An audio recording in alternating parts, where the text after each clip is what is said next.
Hey guys, Red Eye back here, and we are back with some more better Minecraft. Now, today is going to be a little bit different from normal. Today, I am going to be building something. Yes, that is right. Me, someone who is notorious at being horrible and hating to build, I'm going to build my base.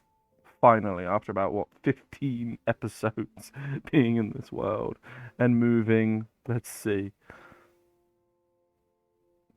Hold on. And moving 7,000 blocks almost. No, 6,000 blocks just west. I'm going to turn this entire area into my base. Why? Because I can. And I'm actually going to be using a build made by Bluebits on Minecraft. Right? That's capital B Loue, capital BITS. Hey, I'm going to be using his build, but with my materials because I'm in better Minecraft. So I'm going to be mainly making it out of birch, cherry wood, cherry wood and fir wood, rather than spruce, oak, and dark oak. Okay, so that's what's going to be happening, and the reason I'm doing it here is because this is here, and then there's the thing down here, the underground village, and because look, you got oak, fir, whatever this is, and this entire area. Okay? And I just think that this entire area, look how gorgeous this area here is. So that's what I'm going to be doing today, and maybe for the next couple of episodes. Okay? So I'm also going to be telling you the story of of Thor, okay? And this is the story of how Thor got tricked by a giant. It's one of my favorite Norse stories, and I'm going to be telling you my half-remembered story, my half-remembered version of it. Okay, but before we do any of that, last time, but well, between last episode and this episode, both me and Mrs. Bat were on here for about, what was it, 6 hours yesterday, I think, collecting all of these materials. Okay, and this isn't even everything that you need for the build. This is just all the stuff that's needed for the basic build. This isn't including the flowers. This isn't including all of the like actual like chests and like blast furnaces you need and jukeboxes and stuff like that, because I don't have any of that. Okay? And I'm not going to be, and I thought I could get all of that stuff on whilst I'm actually recording. So let's get to it. So I'm actually going to stop talking now and post video, Dingbat. Look at this little duck. Let's help it, shall we? How did oh, how powerful are ducks that they can actually... Oh well. Alright, so I will see you. What you are about to hear is post video, Dingbat, whilst I build this build. So let's get on to it, yeah?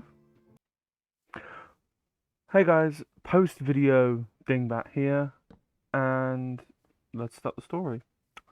One day in Asgard, Thor and Loki wanted to go out on they wanted to go see something. I don't know what it was. Nothing important. And they went they started going across the land, and they were using Thor's chariot that's actually pulled by goats. And because of this, well, not because of this, but eventually night came, essentially, and they wanted somewhere to stay. So they went to a house that had a barn they knocked on the door, and they were welcome into the house of a farmer and his family. They wanted to essentially say their thanks, so Thor went, "Hey, um, have my goats." He had two goats, um, and he went, "Hey, eat my bloody goats. They'll come back to life afterwards, and there won't be any loss. Don't worry. All you need to do is that you have to place the bones.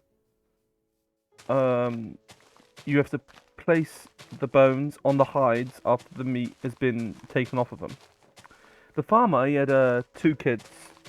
A boy named, I don't know, I think it was Thajafi or something. We were gonna call him Thar, and a daughter named Roska. You know, despite despite whatever Thor said, which was like, hey, once the once the oh my god, what is it? Once the bloody meat has been taken off of it, don't touch it. Just put the hide on the bones and leave them there. Don't touch them.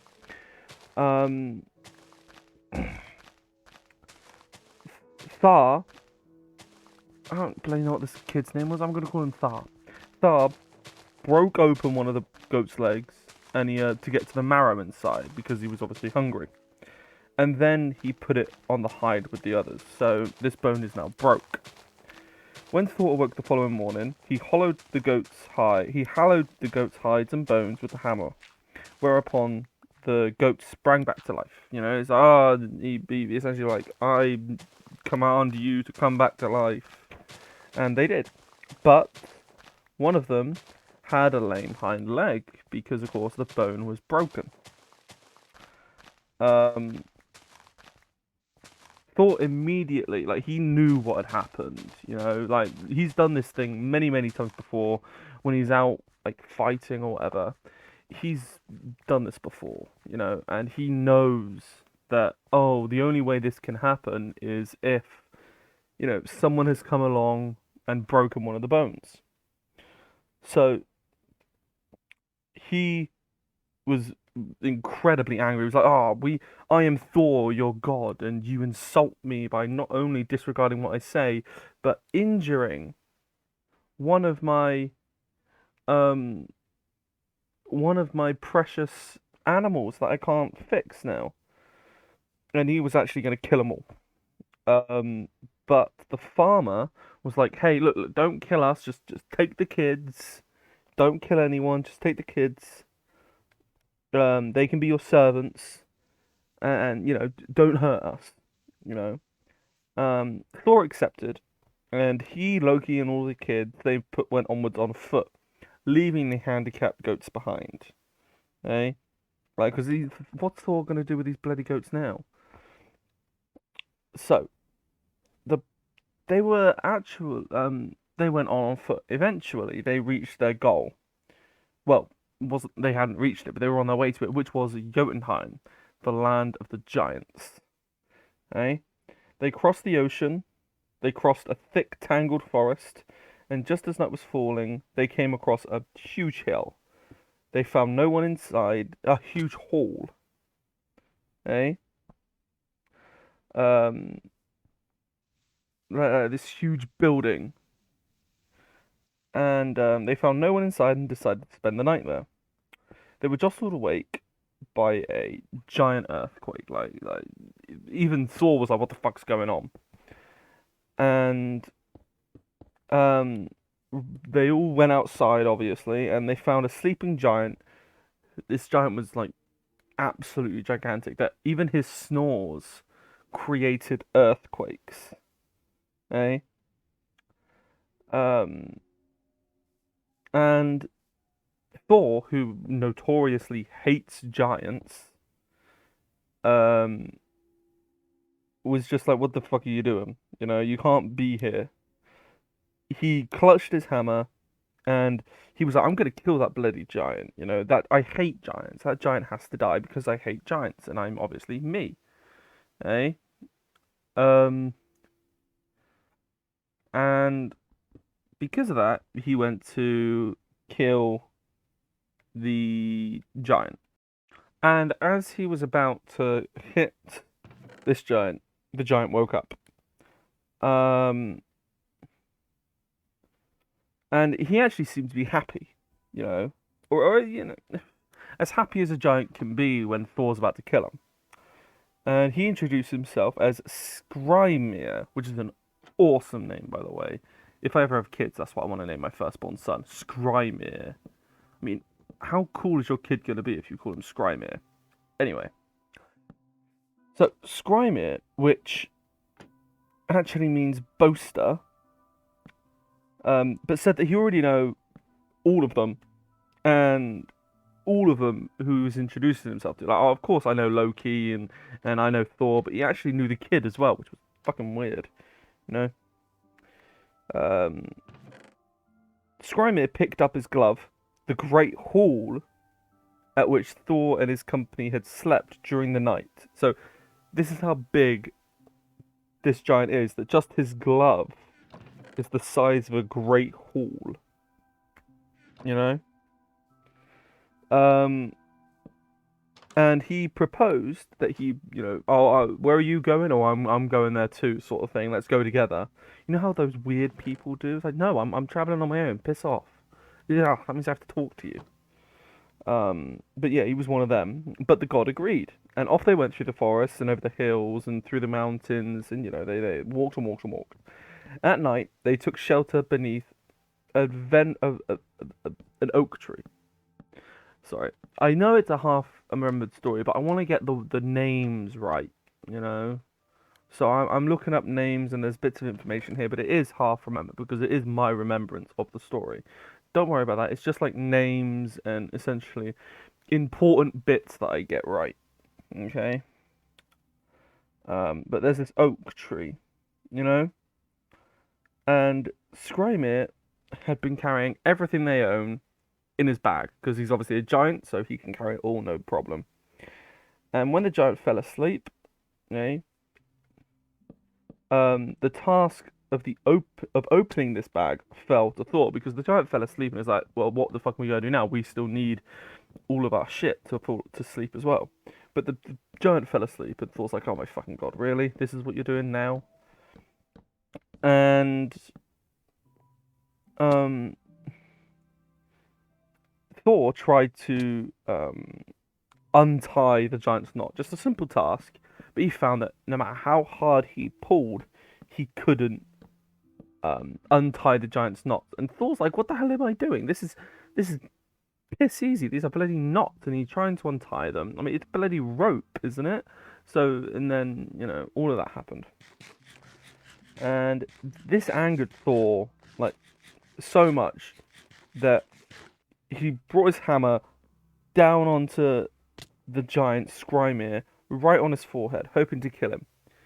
But the giant woke calmly and asked if a leaf had fallen on his head.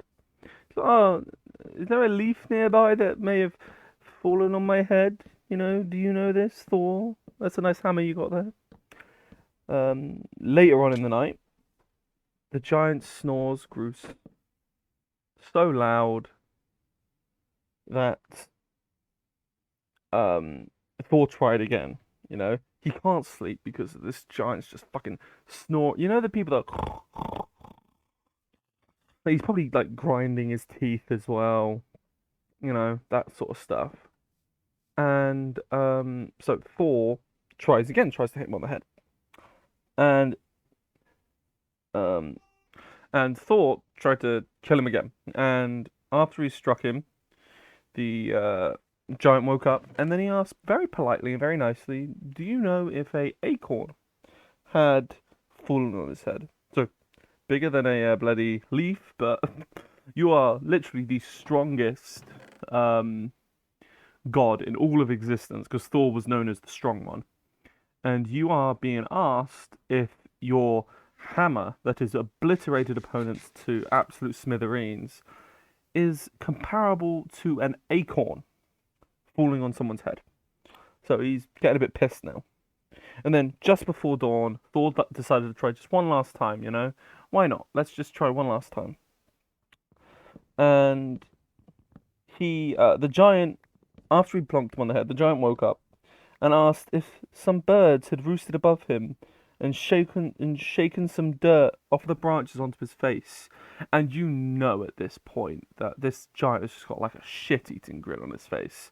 Just like, yeah, this is what I'm bloody doing, mate. This is what I'm doing.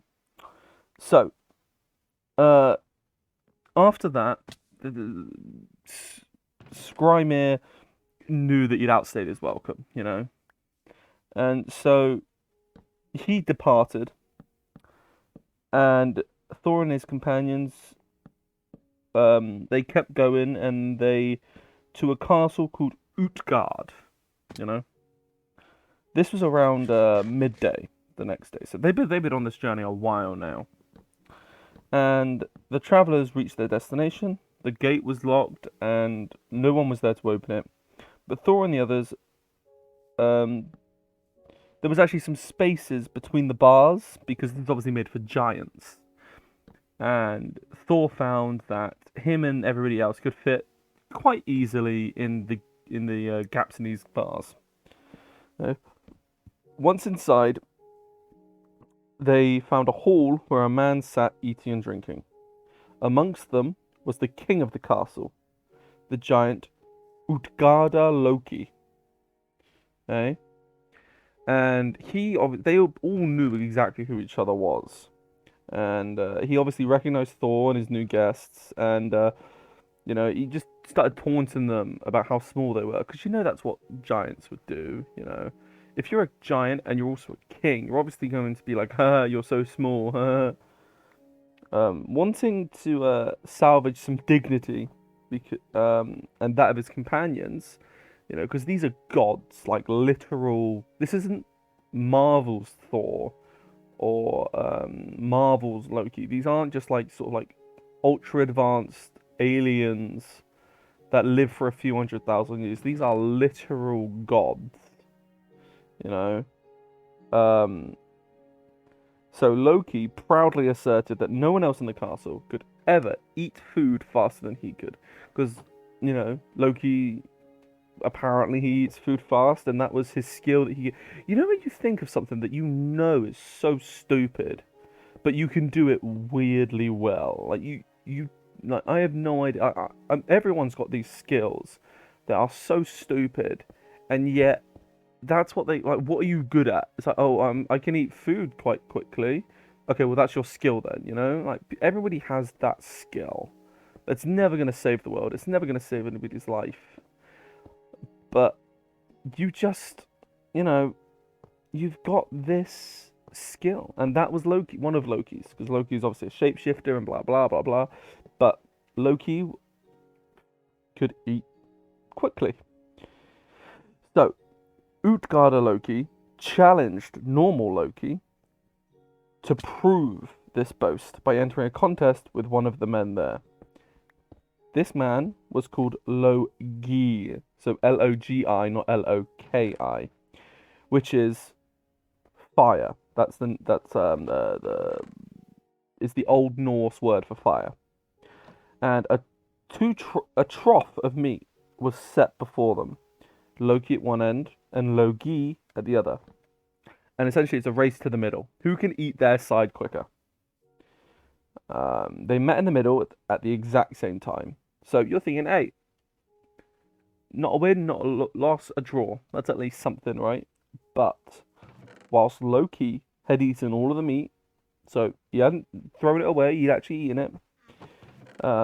Between his end and the middle, Logi had eaten the meat, the bones, and even the trough itself. So essentially, it's Loki with a bunch of bones and those sinewy little gristle bits that nobody eats, climbing through this trough. Whereas Loki, he gets to the middle and then he just finds that the trough ends because Loki is there, patting his fucking belly, being like, "Yeah, man, I ate the bloody wooden trough as well." So Thor, the kid that broke the goat's leg, was actually a very fast runner. He then offered to race anyone in the castle. The king led him out to a racetrack and appointed one Hugi, which is the Old Norse word for thought, to compete with him. By the end of the race, Hugi had reached the finish line and was so far ahead of Thar that he doubled back to meet his contestant. Okay? So Thar is like, oh, that was a fluke. My shoes were untied, those sorts of things. Like, let's go again. I'll proper, I'll actually try this time. So they raced the second time, and once again, Hugi had beat Thar by a long bow shot. I don't know why that's in there. But again, this is just like the highlights of the thing. But obviously he'd beaten him by a bloody long way. But still, Thar is like, look, I can do better. Thor, come on, mate, you gotta let me do it. And Thor's like, yeah, fine. It's funny to watch you run. So they raced a third time and a final time. But in this one, Thar faced even worse. Like he feared even worse. He was still at the midpoint of the track by the time. Like, he was only halfway through by the time Hugi had finished. Thor then challenged anyone in the castle to a drinking contest. Because this is Thor's thing. Like, he was a fighter. He was a warrior. And as he was a fighter and a warrior in Old Norse times, he was obviously a very big drinker. The whole, you're not really a warrior unless you can drink your own bloody weight in ale and still be able to walk straight. And Thor was the best. Okay? And Utgar, Loki, so the king, had one of his servants fetch the kind of drinking horn from which the king's men were said to drink from. This is our special drinking horn. This is the type of drinking horn that we as giants drink from. Okay? When it was placed before Thor, the king informed him that whoever could finish the horn in one drink was considered the best drinker. If you are truly the best drinker, then you can drink this whole thing in a single drink. Okay? The king also informed him that whoever could drink it in two breaks, sort of two drinks, was fair. You've got a bit of skill, but nothing to boast about. But no one in his entire employ were ever such a bad drinker that they had to use 3. So Thor, thinking, hey, if they can do it in 1, I can do it in 1. I'm the best. He drank and drank and drank, but by the time that he paused for breath, the level of the liquor in the horn, it hadn't gone down. It was barely noticeable that it had gone down. So we gave it a second try. When you drink, you can, if you keep drinking, like if I drink a lot of squash and a lot of water, I'm not a big alcohol drinker, but when you drink a lot of water, you get to the point where you're drinking and you start to hurt in the back of your throat. But then once you get past that, it's like a second wave. So Thor was like, look, I didn't get to my second wave of drinking. Let me do it again. I can get it right. And by this, he gave it everything he had. Even better than the last time. And until he was like spluttering for breath. And this time the level had gone down, but not. Yeah, it was by no means empty. But there was loads left, but it had gone down. And so he tried a third time. Okay? And by this point, he was straining for breath, he was gasping for air at the end of it, he was trying his absolute best. But there was still loads left. And I think that will have to be the end of it for now. We will continue this in the next episode. thank you guys so much for watching. If you liked it, don't forget to like, comment, and subscribe, because why not? It's free. And anyway, I'll see you guys in the next episode. But until then, bye.